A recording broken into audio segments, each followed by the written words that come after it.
and they serve only to establish the groundwork for the City of London Corporation to bring proceedings against the occupation. Second point is, the City of London Corporation are an undemocratic authority who are more accountable to corporations than the public, and we cannot negotiate with such an institution without undermining other occupations across the globe who are being violently oppressed by authorities with the same interests as the City of London Corporation. And the third point is, we propose that if the following terms are met, we will wish to continue dialogue.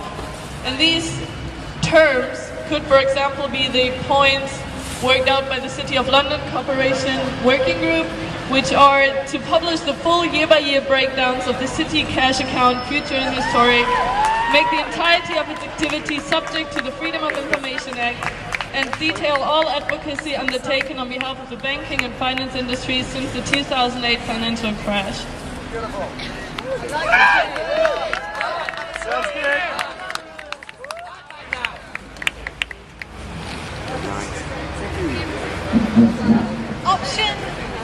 The next option is all the above, but rather than putting in the 3 demands from the London Corporation, instead we would put in, yes, if you comply with the 9 points in our initial statement, if the 9 points in our initial statement are effectively met. So those are the 4 different proposals. So just to make, create a shared understanding, we're going to get into groups now. I'm going to leave that to the facilitator, but I just want to come and put this point across. Now, those are the proposals that we have, and the groups have been working with. And I think we've kind of worked really hard in representing some of the views that we have here and across the GAs. I would like to just add, about my first response. I don't think I kind of put it across very elegantly. We're talking about legal implications. We're talking about, going to court.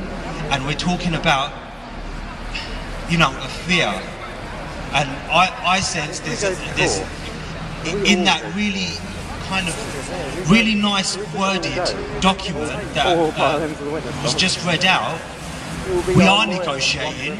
We are talking to the corporation. They have no interest in what we have to say.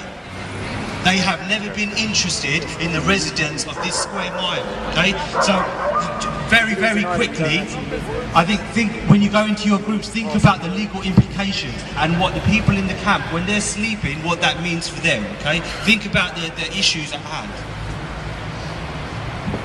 We have one quick clarification here, and then we'll break down into groups for 20 minutes. 2 quick points. One. I'm from the U.S. and I was part of the occupation in Madison, Wisconsin. And of course we faced the same problem. We were actually in the state building and they were trying to throw us out, of course. And we refused to negotiate with them and made it very clear that the only basis on which the only way that we could stay there was make an appeal to people to come in and join us when the police were going to throw us out. And we did that, and hundreds of people showed up, and that ended the eviction. Now, I can't tell you what to do, but I'm just telling you what we did. The other point I wanted to make is, it was suggested by the woman who spoke before the last man, that one of the things, I'm not sure she was suggesting, she was reading a thing where it said, we will discuss these, if this Corporation of London agrees to these 3 things, then we'll have a dialogue with them. My concern would be that people will interpret that if they do that, we will leave. And that obviously is not what the point of it is, but that is the way that it will be understood. They weren't there. They weren't there. Well, they won't, but because they will Can I have a temperature check to see if people feel ready to break up into groups? Are you clear on the 4 proposals?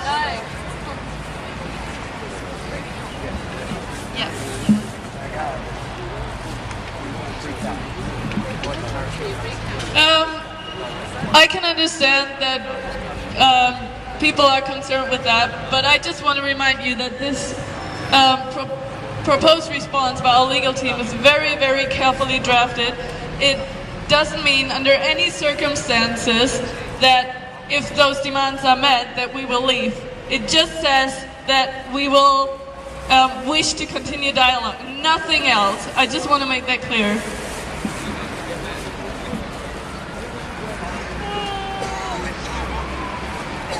I just wanted to clarify, because when the proposal, which is very much better than last night, when the legal group's proposal was brought to the process meeting, it was said that we might use those 3 terms as our negotiating basis, or we might use the 9 points from our initial statement as the condition on which we might consider a continuing dialogue with them. That doesn't seem to be in the written statement. I don't know if it's changed since then, if we have to consider the 9 ones outside of the legal proposal, or if they're still considering including that.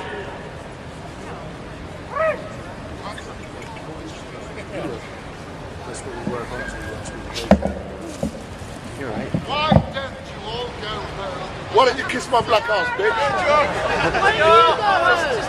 Why don't you go home?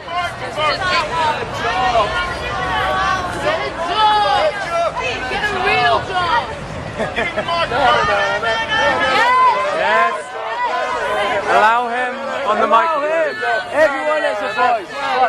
I just want to make a clarification point on what jurisdiction that the Corporation of London has to carry on with these proceedings. We need to get clarity on law, on common law and statutory law. I think we need to be very clear on this, because if we enter into negotiations, we may be engaging ourselves in statutory law. I think we really need to be clear on what jurisdiction they actually have.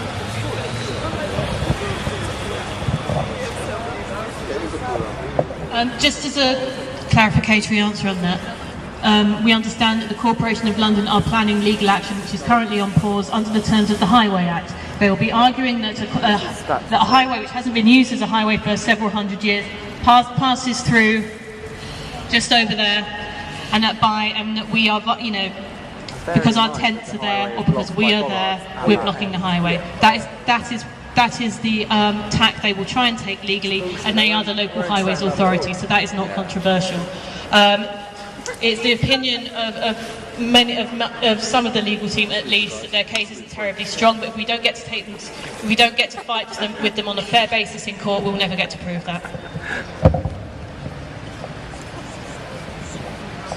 We don't necessarily have to fight them in court. We have to clarify whether they have the jurisdiction to actually take us to court.